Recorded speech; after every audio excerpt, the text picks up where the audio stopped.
Welcome everyone. This is our second video, or our second tutorial. Last time we looked at the basics of Excel, and we also looked at how to do addition in Excel, and also how to use the average function in the program. What we're looking at today is I'm going to show you how to do a percentage. For this task, let's get some data here. So let's say, for instance, this is all for a test, or we have students who wrote a test, and let's assume that the test was out of 150 points. So I'm going to label this again.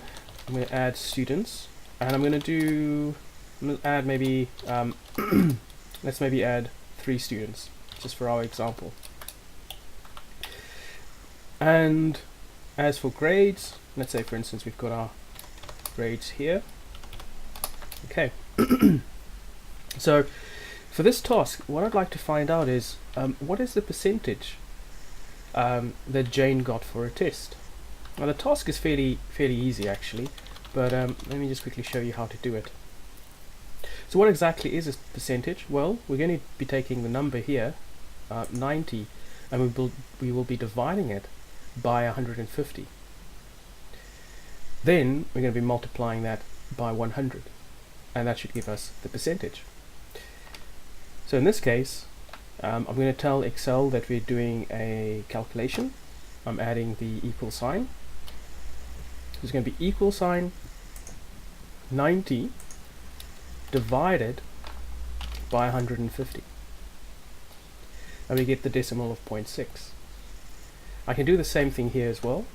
So I'll say 67, or rather, let me take this the cell number, divided by 150. Get the decimal of 0.44, and can do the same thing here as well. B6 divided by 150 gives me the decimal here. If I want to make this into a percentage, I can multiply this by 100. Alternatively, if I want to get the percentage with a symbol, I can go here under number. So if you look on the ribbon here, you'll see there's font, alignment, and number.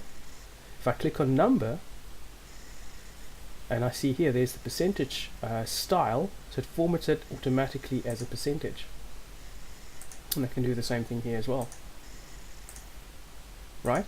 So now we have the percentage with the symbol for percentage there. Right, so this was a quick and short introduction to percentages, also how to do division in Excel.